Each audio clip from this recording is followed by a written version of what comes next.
అన్నా హైకోర్టు అన్నా చాలా గౌరవం ఉందన్నారు, చాలా సంతోషం. ఎందుకంటే సుప్రీంకోర్టు మన తీర్పిచ్చింది సార్. 10 మంది ఎమ్మెల్యేలు ఎవరైతే పార్టీ మారారో వారిది కూడా మరి స్పీకర్ గారి పరిధిలో ఉంది. వారి విషయంలో కూడా స్పీకర్ గారు నిర్ణయం తీసుకుంటారని మేము ఆశిస్తాం. కోర్టుల మీద గౌరవం ఉందన్నారు కదా సార్, అందుకే చెప్తున్నాం. అట్లాగే సార్ వారు అన్నారు సార్ మేము ధర్నా చేశాము ఢిల్లీలో అన్నారు, మేము రాలేదు అన్నారు. సార్ ధర్నాకు మేము రాలేదు సరే, మరి రాహుల్ గాంధీ గారు రాలే, మల్లికార్జున్ ఖార్గే గారు కూడా రాలే కదా సార్. అంటే వాళ్ళు కూడా ఇది ధర్నా కాదు డ్రామా అనుకున్నారా సార్? ఎందుకు రాలేదు సార్? మరి అధ్యక్ష నిజంగా చెప్పాలంటే డిక్లరేషన్లు కాదు అధ్యక్ష, డెడికేషన్ కావాలి. మేము ఒకటే అంటా ఉన్నాం అధ్యక్ష, ఒకటే గవర్నమెంట్ 5 గొంతులతో మాట్లాడితే కరెక్ట్ కాదు. మీరు కన్ఫ్యూజ్ అయ్యి అందరినీ కన్ఫ్యూజ్ చేసే ప్రయత్నం కరెక్ట్ కాదు. డెడికేషన్ తో పనిచేయండి, శాస్త్రీయంగా పనిచేయండి. మేము సిన్సియర్ గా ఒకటే కోరుతా ఉన్నాం సార్. ప్రధానమంత్రి గారు అపాయింట్మెంట్ ఇస్తలేరు, ఇక్కడ ఉన్న ఎమ్మెల్యే గారు ఇప్పియాలంటారు. ప్రధానమంత్రి గారి అపాయింట్మెంట్ ఎమ్మెల్యే గారు ఇప్పిస్తారా సార్? ఎక్కడైనా దేశంలో ఇది మాకు తెలియదా? ముఖ్యమంత్రి కార్యాలయం నుంచి అడిగితే ఇస్తారు. 52 సార్లు ఢిల్లీకి పోయినారు ముఖ్యమంత్రి గారు, 52 సార్లు పోయినారు. 20 నెలల రికార్డు సార్ ఇది. మరి 52 సార్లు పోయి ప్రధానమంత్రి గారిని చాలా సార్లు కలుస్తారు. మొన్ననే చీఫ్ సెక్రటరీ గారిది మళ్ళీ మీరు రిపీట్ చేస్తుంటే నేనేం చేయాలి? అది కాదండి, మీరు రిపీట్ చేసుకుంటే అదే మాటలు మాట్లాడుతున్నారు. మీరు 2-3 సూచనలు అన్నారు, ఒక సూచన చేసి మళ్ళీ మొత్తం ఇష్యూ డైవర్ట్ చేస్తున్నారు. Please conclude sir. ఈ సమస్య తేలాలి అంటే ఇందాక నేను చెప్పినట్టు 2 మార్గాలు ఉన్నాయి సార్. ప్రధానమంత్రి గారి దగ్గరికి అఖిలపక్షం తీసుకుపోమనండి ముఖ్యమంత్రి గారిని, మా పార్టీ నుంచి కూడా వస్తాం. తప్పకుండా మా పార్టీ స్టాండ్ ఇక్కడ చెప్తున్నాం క్లియర్ గా, we're in support of this bill అని చెప్తున్నాం. రెండోది సార్, ఏదైనా చేయాలి పని అంటే డెడికేషన్ ఉండాలి సార్, ఉత్త డిక్లరేషన్లతో కాదు. ఆ రోజు కేసీఆర్ గారు నేను ఆంధ్రప్రదేశ్ నుంచి పోతున్నా ఢిల్లీకి, తిరిగి తెలంగాణలోనే కాలు పెడతా అని చెప్పి పోయిండు, సాధించిండు. ఇవాళ ముఖ్యమంత్రి గారు కూడా చిత్తశుద్ధి ఉంటే సార్ వారు కూడా డిసిషన్ తీసుకోవాలా, చెప్పాలా. మరి బీసీ బిల్లు సాధించడో లేకపోతే నేను మళ్ళీ ఢిల్లీకి హైదరాబాద్కి రానని చెప్పి అక్కడే కూర్చోమనండి, జంతర్ మంతర్లు ఆమరణ దీక్ష చేయమనండి. మేము వద్దుంటున్నామా సార్? కూర్చోమనండి గట్టిగా. సార్ కేటీఆర్ గారు మరి మేము పెట్టినటువంటి ఈ సీలింగ్ సంబంధించి ఏదైతే ఉందో 2018 పంచాయతీరాజ్ చట్టం సవరించుటకై బిల్లు పెట్టినాం అధ్యక్ష. కన్క్లూడ్ చేస్తారు, కన్క్లూడ్ చేస్తారా ప్లీజ్? స్పీకర్ సార్ నేనేం తప్పు మాట్లాడుతున్నానా, అన్పార్లమెంటరీ మాట్లాడుతున్నానా? డెడికేషన్ ఉండాలి ప్రభుత్వానికి అని చెప్తున్నాను. ఇంత ముఖ్యమైన బిల్లు సాధించాలి అంటే, హక్కులు సాధించాలి అంటే ముఖ్యమంత్రి గారు ఆమరణ దీక్ష చేయండి అని చెప్తున్నాం. తప్పే ఉంది సార్? వారు 20 సార్లు అన్నారు.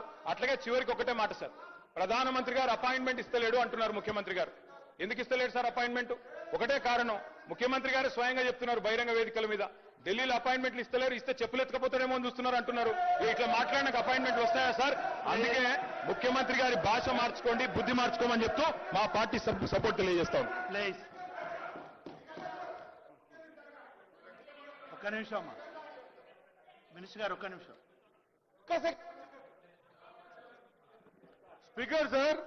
స్పీకర్ సార్ డెడికేషన్ ఉంది కాబట్టే ఒకే మార్గం ఎంచుకొని ఆ మార్గం విఫలమైతే వెనక్కి జరగలే అధ్యక్ష. ఒక మార్గం కాదు, 2 మార్గం కాదు, 5 మార్గాలు కాదు, ఇంకొక మార్గం ఏదైనా ఉంటే కూడా చూద్దాం. ఆ మార్గాన్ని చెప్పడానికే మళ్ళొకసారి ప్రయత్నం చేస్తున్నాం అధ్యక్ష. ప్రతిసారి కన్క్లూడ్ చేసి నా సభకు లేదా ఈ ప్రయత్నానికి ఒక మంచి సూచన ఇచ్చే విధంగా ముందుకు పోవాలి తప్ప దాని కాంట్రవర్సీ విధంగా వాళ్ళేం అనడం దానికి మేము జవాబు చెప్పే విధంగా ముందుకు పోయి ఎక్కడి కన్ఫ్యూజన్ చేసేది మేము కాదు అధ్యక్ష. మా ఐడియాలజీలో నిండా మనసుతో ముఖ్యమంత్రి గారికి ఉంది, మా సభ్యులందరికీ ఉంది. ఏంది ఏ ప్రయత్నం చేసైనా 42%తోనే మనము ఎలక్షన్స్ కి పోదామనే సంకల్పం ఉంది కాబట్టి ఈ ప్రయత్నాలు జరుగుతున్నాయి అధ్యక్ష. ప్రతిసారి కామెంట్ చేసి దాన్ని తప్పుదోవ పట్టించే ప్రయత్నం చేయడం సరైనది కాదు అధ్యక్ష. Thank you. సాంబశివరావు గారు ప్లీజ్. సాంబశివరావు గారు.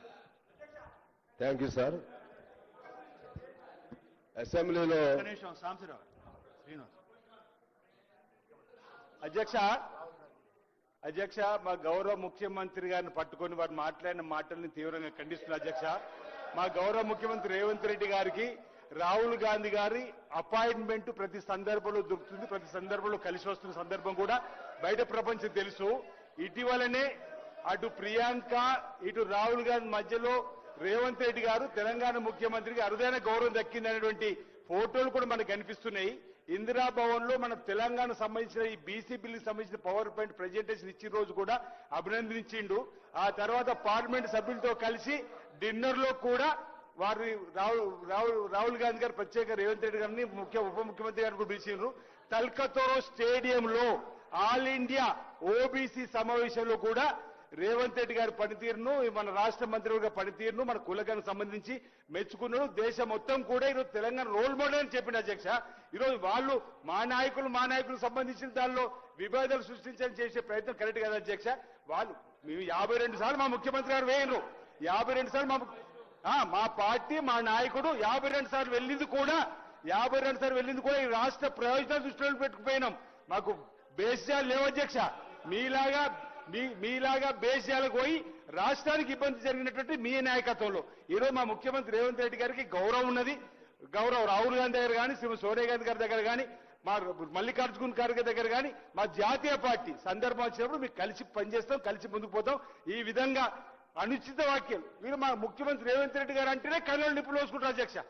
ఎందుకో మా రేవంత్ రెడ్డి గారు అంటే ఇంత ఈర్ష ద్వేషము ఎందుకో మాకు అర్థమవుతలేదు. ఈ ప్రభుత్వం వచ్చి 3 రోజుల నుంచి కూలిపోలని చెప్పి 20 మాసాలు దాటింది. బ్రహ్మాండంగా మా ముఖ్యమంత్రి ఉప ముఖ్యమంత్రి మంత్రులందరూ కూడా ఈ రాష్ట్రాన్ని పరిపాలిస్తుంటే చూస్తూ లేని సందర్భం. ఈరోజు ఈ బీసీలకు సంబంధించి ఒకటే మాట చెప్పు, 50% క్యాప్ ఎత్తివేయడానికి కోసం ఆర్డినెన్స్ పైన జరుగుతున్నటువంటి సవరణ బిల్లుపై చర్చ. 42% బిల్లు ఆల్రెడీ 42% బిల్లు ఆమోదం పొందింది, కేంద్ర ప్రభుత్వం పెండింగ్ ఉంది. బీఆర్ఎస్ ప్రభుత్వం 50% క్యాప్ వేసినటువంటి దాన్ని దాన్ని ఎత్తివేయడానికి కోసం ఆ రోజు 50% లిమిట్కే మీరు పరిమితం. 2018లో సుప్రీంకోర్టుకి ఏమి ఇచ్చారు అధ్యక్ష? ఈసారి ఆఖరికి మీరు ఈ చట్టం అవకాశం ఇవ్వండి, ఈ 50% పరిమితులు చేస్తామన్నారు. ఒకవేళ ఈసారి ఇట కులగణన జరిగి ఉండకపోతే మన డెడికేషన్ తో ప్రభుత్వం ముందుకు పోయి ఉండకపోతే ఈసారి కూడా బీసీలకు అసలు రిజర్వేషన్లు కూడా ఓడిసిన పరిస్థితి ఉండే అధ్యక్ష. ఎస్సీ ఎస్టీలతో ఓపెన్ మిగతా ఓపెన్ జనరల్ గా ఓడిసిన పరిస్థితి ఉండే. ఈరోజు కులగణన జరగడం వల్ల ఈరోజు ఈ అవకాశం వచ్చింది కాబట్టి ప్రయత్నం చేస్తున్నాం బీసీ బిడ్డ 42% రిజర్వేషన్ అని. ఇది కూడా అర్థం ఉన్నప్పటికీ ఆలోచించుకున్నప్పుడు కూడా ఈరోజు అబాండాలు వేసే ప్రయత్నం చేస్తున్నారు. ఇది సరైనది కాదనేది మీ ద్వారా తెలియజేస్తున్నారు అధ్యక్ష. ప్లీజ్ అట్నే చెప్పులు చేసి అని ఏదైతే పదం ఉందో దాన్ని డిలీట్ చేస్తున్నా please. Ram sir. Thank you sir. ఈరోజు అసెంబ్లీలో చర్చ చేస్తూ ఉంటే అసలు ఎవరేం మాట్లాడుతున్నారు, అనుకూలమా వ్యతిరేకమా అర్థం కావట్లేదు.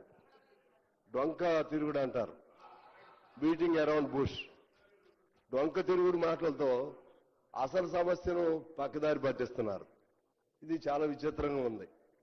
ఇటువంటి భాష అక్కడ బయట ఉన్నటువంటి వాళ్ళు ప్రజలు వింటే అందరి మీద నమ్మకాలు పోతాయి అధ్యక్ష, అందరి మీద నమ్మకాలు పోతాయి.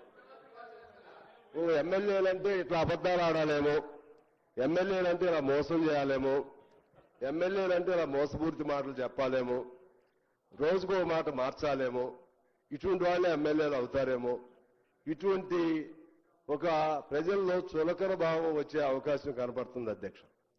ఎందువల్లంటే ఒకవైపు ఏమో 9th షెడ్యూల్లో లేనిదే అవదు అని అంటారు, మరోవైపు ఏమో మేము సంపూర్ణంగా మద్దతు ఇస్తామని అంటారు. సంపూర్ణంగా మద్దతు ఇస్తూ 9th షెడ్యూల్లో ఉండే విధంగా కలిసి పోరాటం చేస్తామని ఎందుకు అనట్లేదనేది నేను మీ ద్వారా అడుగుతున్నాను. చేయాలి కదా, ఫైట్ చేయాలి కదా. కేంద్రము రాష్ట్రానికి మధ్య ఉన్నటువంటి పని విభజన లేకపోతే అధికారాల విభజనకు సంబంధించి మన చేతుల్లో ఏమి లేదు, కేంద్రంలోనే ఉంది, కేంద్రం చేయాలి అంటే కేంద్రం చేయాలంటే మన నుంచి ముందు మన డిమాండ్ బయటికి రావాలి, మన గొంతు వినపడాలి, మన పోరాటం సాగాలి. ఆనాడు ఎన్టీ రామారావు గారిని చూశాం కదా, ఎన్టీ రామారావు గారిని మనం అసలు పోరాటమే చేయిందే సాధ్యం అవుతుందా? తమిళనాడులో కూడా అప్పుడున్నటువంటి ప్రభుత్వం జయలలిత గారు పోరాటం చేయబట్టే పివి నరసింహారావు గారు అంగీకరించారు అధ్యక్ష. మరి ఇప్పుడు నరేంద్ర మోడీ గారు కూడా అంగీకరించవచ్చు కదా. మిత్రులు బీజేపీ మిత్రులు వాళ్ళు మాట్లాడుతున్నప్పుడు నాకు ఆశ్చర్యంగా ఉంది. బీసీ వర్గాలకు అన్యాయం చేస్తున్నారు నాకు అర్థం కాలేదు. బీసీ వర్గాల కంటే కేంద్రంలో ఉన్న వాళ్ళు అన్యాయం చేస్తున్నారా, రాష్ట్రంలో ఉన్న వాళ్ళు అన్యాయం చేస్తున్నారా?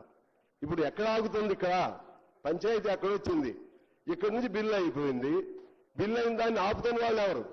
ఆపిన వాళ్ళు అన్యాయం చేసినట్లా, రాష్ట్రంలో వాళ్ళు అన్యాయం చేసినట్లా విచిత్రంగా వినబడుతుంది అధ్యక్ష.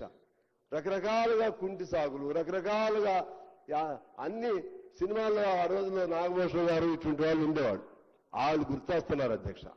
ఇది సరైన పద్ధతి కాదు. నిజంగా చిత్తశుద్ధి ఉంటే నేనేమి అధికార పక్షానికి సపోర్టో లేదా ఇంకోరు సపోర్టో అని నేను మాట్లాడట్లేదు. నేను స్పష్టమైనటువంటి అవగాహనతో మాట్లాడుతున్నాం. మా పార్టీగా కూడా 42%ని ఇవాళ ఉదయం మా జనరల్ సెక్రటరీ రాజా గారు కూడా అభినందన చెప్పి వెళ్ళాడు. మీ రాష్ట్ర ప్రభుత్వం మంచిగా చేసింది, మంచిగా దాని మీద ఫైట్ చేయండి అని.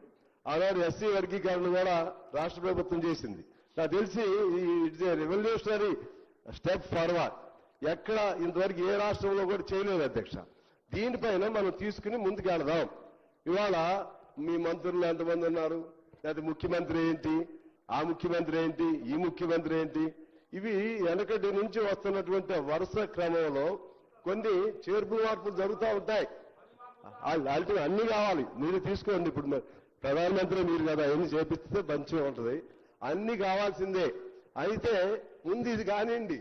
ఇది అయితే అన్ని ఆటోమేటిక్ గా అన్ని ఆర్డర్లో పడతాయి అధ్యక్ష. ఇది నేను అందుకని సిపిఐగా మేము స్పష్టంగా చెప్తున్నాం. మనం అందరం చిత్తశుద్ధితో కలుద్దాం. చిత్తశుద్ధితో ఇవాళ ప్రభాకర్ గారు చెప్పినట్లుగా మూడ్ ఆఫ్ ద హౌస్ అంటే అల్టిమేట్ గా నాకు తెలిసి నోబడి విల్ అపోజిట్. కానీ ఇన్ని మనం శాపనార్థాలు ఇన్ని రకాలు మాట్లాడినా ఇప్పుడు ఫైనల్ గా పాసింగ్ ఆఫ్ చెప్పినప్పుడు అందరూ చేతులు ఎత్తాల్సిందే. మరి అందరూ చేతులు ఎత్తినప్పుడు అంటే mood of the house unanimous గా అయినప్పుడు గవర్నర్ గారి బాధ్యత కూడా ఉంది. గవర్నర్ గారు దీన్ని మళ్ళా పైకి పంపించడం అంటే ఇది అన్యాయం. అంటే గవర్నర్ వ్యవస్థను అడ్డం పెట్టుకుని దుర్వినియోగం చేస్తున్నట్లుగానే భావించవలసినటువంటి అవసరం ఉంటుంది అధ్యక్ష. అందువల్ల ఏకగ్రీవంగా తీర్మానం చేసినా, ఏకగ్రీవంగా బిల్లును ఆమోదించినా కూడా దాన్ని కూడా ఆమోదం లేకపోవడం అనేది అది మంచి పద్ధతి కాదు. అది చేయాలని చెప్పి నేను కోరుతా ఉన్నాను. అదేవిధంగా మోడీ గారిని మా బీజేపీ మిత్రులు అక్కడికి వెళ్ళి పివి నరసింహారావు అంగీకరించినప్పుడు మీరు ఎందుకు అంగీకరించడం? మీరెందుకు? రాహుల్ గాంధీ పోరాటం చేశాడా? రాహుల్ గాంధీ చేతుల్లో అధికారం లేదు కదా. రాహుల్ గాంధీ కాదు కదా చేయాల్సింది. రాహుల్ గాంధీ ఏం చేస్తాడు? హామీ ఇస్తారండి, ఫైట్ చేస్తాం. ఫైట్ చేయాలి. వాళ్ళైనా హామీ ఇవ్వకుండా ఎలా ఉంటారు? హామీ ఇచ్చే కదా ఫైట్ చేస్తుంది. పట్టువదల విక్రమార్కుల్లాగా ఇప్పుడు 4వ కూడా పెడతానే ఉన్నారు. మరి ఎక్కడో చోట ఫైట్ జరగాల్సిందే కదా. మీరు హామీ ఇచ్చారు కాబట్టి మీరు చావండి అని వదిలేస్తారా? అడుగుతారు రాష్ట్ర ప్రభుత్వం, మా హక్కు ఇది, లేకపోతే బీసీల తరఫున మేము అడుగుతున్నాం అని చెప్తారు. చెప్పినప్పుడు దాన్ని అంగీకరింపజేయవలసిన బాధ్యత పైన ఉండే వాళ్ళకు ఉంటుంది, వాళ్ళ సపోర్ట్ ఉన్నటువంటి వాళ్ళకి ఇక్కడ ఉండే వాళ్ళకి ఉంటుంది. ఇది అందుకని ఇది ఎన్ని చెప్పినా అధ్యక్ష అన్ని కుంటి సాగుల్లా కనబడుతున్నాయి. ఇది అన్ని కుంటి సాకులే. వాళ్ళ ప్రయత్నం వాళ్ళు చేశారు, మన ప్రయత్నం కూడా మనం చేద్దాం. అందరం ఏకగ్రీవంగా తీసుకుని వెళ్దాం. ఆ విధంగా చేయటం ద్వారా మనకి ప్రజలకి ఇవాళ నువ్వు అవునన్నా కాదన్నా బీసీలు, ఎస్సీలు, ఎస్టీలు వాళ్ళు చైతన్యం ఇవాళ వచ్చేసింది. ఎవరు ఆపాలన్నా ఆపలేరు. తాత్కాలికంగా ఆపగలుగుతారు తప్పితే ఎవరు ఆపాలన్నా ఆపలేరు. ఒకవేళ ఓసీల్లో ఎవరైనా బాగా యాక్టివ్గా ఉండి ఒకళ్ళిద్దరికి అవకాశం ఉంటుందేమో తప్పితే కాలం అంతా మారిపోతుంది. ఇవాళ కూడా మనం చూస్తున్నాం అధ్యక్ష, పంచాయతీల్లో కానీ లేకపోతే మండలాల్లో కానీ ఓసీ సీట్లలో కూడా బీసీలనే పెడుతున్నాం. ఓసీ సీట్లలో కూడా బీసీలనే పెడుతున్నారు. ఎందుకంటే వాళ్ళ శక్తి సామర్థ్యాలు కానీ అన్ని ఇవాళ ప్రజలు గుర్తిస్తున్నారు, లేకపోతే ఇతర అవకాశాలు గుర్తిస్తున్నారు. అందువల్ల పక్కదారి పట్టించకుండా ఇవాళ ఇంకో సమస్య వచ్చింది. మతం, ముస్లిం మతం అనే పేరు ఎక్కడ ఉంది అధ్యక్ష? ఇందులో ముస్లిం ఆ విశ్వాసాన్ని పాటించే వాళ్ళల్లో కులాలు ఉన్నాయా లేవా? అందులో వెనకబడిన కులాలు ఉన్నాయా లేవా? కేంద్రంలో కూడా ఇచ్చారు కదా, అందులో కూడా కేంద్రంలో కూడా దూదేకులు ఇటువంటి కులాలకు ఇచ్చారు కదా రిజర్వేషన్లు. మరి ఇక్కడ అది ముస్లిం అని ఆయన ఏ కులం? అందులో హిందువుల్లో పలు కులాలు ఉన్నాయి, హిందువుల్లో కూడా ఉన్నాయి కదా అధ్యక్ష. హిందూ అంటే హిందువులు అందరూ ఒకే కులం కిందకు రారు కదా. ముస్లింలో కూడా అనేక కులాలు ఉన్నాయి. అందులో వెనకబడిన కులాలని గుర్తించి ఇస్తే నష్టమే ఉంది. దానికి మతమైన రంగు ఎందుకు పులుగుతారు? దానికి రంగు పులిగితే హిందువులు కూడా రంగు పులవాల్సి వచ్చింది కదా. అందువల్ల ఇటువంటి అనవసరమైనటువంటి వాదోపవాదాలు, అనవసరమైనటువంటి విమర్శలు పక్కన పెట్టి ఈ హక్కుని మనం సాధించుకోవడం కోసం అందరూ కలిసి ఏకగ్రీవంగా ఈ బిల్లును ఆమోదింపజేయాలి.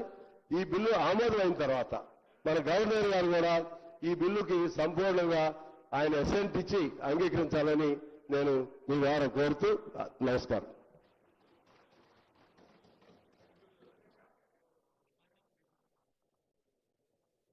అధ్యక్ష, ఇంతకుముందు కేటీ రామారావు గారు మాట్లాడుతూ బీసీ బిల్లులకు వ్యతిరేకంగా గతంలో గోపాల్ రెడ్డి అనే వ్యక్తి గౌరవ ముఖ్యమంత్రి గారు బంధువు కోర్టులో కేసు చేశారని చెప్పారు. దాన్ని విత్డ్రా చేసుకోవాల్సిందిగా సభ తరఫున మీకు విన్నవిస్తూ అధ్యక్ష, గతంలో కేసీఆర్ గారు, నేను 14 శాసనసభలో ఉన్నాను అధ్యక్ష, అప్పుడు సభ అంతా కూడా బీసీల పైన మనం ఒక బిల్లు తీసుకోవాలంటే కూడా తెస్తామని చెప్పి కూడా ఆ ప్రభుత్వం ప్రయత్నం కూడా చేయలేదన్న విషయాన్ని కూడా మీ దృష్టికి తెలియజేస్తున్నాను అధ్యక్ష. గౌరవ కేటీఆర్ గారు గౌరవ ముఖ్యమంత్రిపై చేసిన సత్యదూరమైన వ్యాఖ్యలను రికార్డు నుంచి తొలగిస్తున్నారు.